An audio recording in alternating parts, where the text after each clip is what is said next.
Hello everyone, কেমন আছো তোমরা সবাই? আশা করি অনেক ভালো আছো। দেখো, আমার বোনও হচ্ছে এইদিকে এটা ল্যাটা মাছ না শিঙি মাছ আমি জানিও না সেরকমভাবে। দেখো কত বড় একটা মাছ ধরেছে, আর ওদিকে ওই একটা মাছ। মাছের নামটা জানি না, ও কোথায় থেকে কাল ধরে এনেছিল। আগের ভিডিওতে তোমরা দেখেছোই যে বলবো ভেবেছিলাম। সো এই হচ্ছে মাছ, দেখা যাক কি রান্না করি। আলু দিয়ে তরকারি করব ভাবছি। তাই বোনু আর আমি কথা বলছিলাম, দেখ দেখ এই মাছটা কি কাঁটা মারে, এটাই বলছিলাম আর কি। ও কিন্তু খুব ভালো পারে মাছ ধরতে, তবে আমি জীবনে ধরিনি, আমি জানিও না।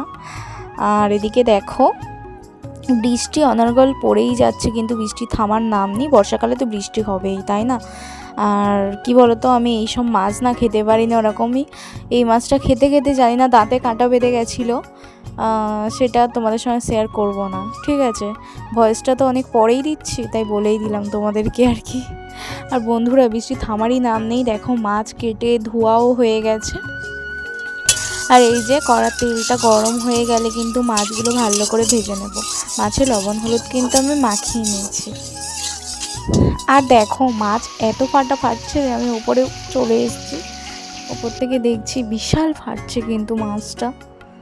যাই হোক, মাছের আলুটা ভেজে নিচ্ছি।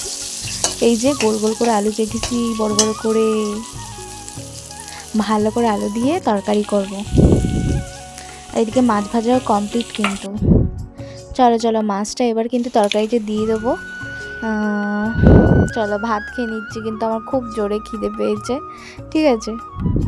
বর্ষাকাল মানে খাওয়া আর ঘুমানো, কিন্তু খেলে আর ঘুমালে তো হবে না, তাই না? কাজ টুকটাক করতেই হবে, যেগুলো করণীয়। আর দেখো বৃষ্টি হচ্ছে অনর্গল। আর এদিকে প্রায় সন্ধ্যাই হয়ে গেল। আর রাতে ভাবছিলাম কি খাবো, অনেক ভাবার পরে ভাবলাম আলু সেদ্ধ ডিম সেদ্ধ ভাত করি। সো এটাই করেছি। আর শুকনো লঙ্কা না ভাজলে হয়? সো এটা মেখে কিন্তু রাতে আলু সেদ্ধ ডিম সেদ্ধ ভাত খেলাম। আর আমার মা থাকায় না, সত্যি বলতে আমার মায়ের হাতের আলু মাখা জাস্ট ওয়াও, কোনো কথাই হবে না। বন্ধুরা, আজকের ভিডিওটা কিন্তু এই পর্যন্ত। পরের দিনকে ভিডিওটা শেষ করলাম। তোমরা সবাই ভালো থাকবে, সুস্থ থাকবে, আর আমার এভাবেই সাপোর্ট করে যাও।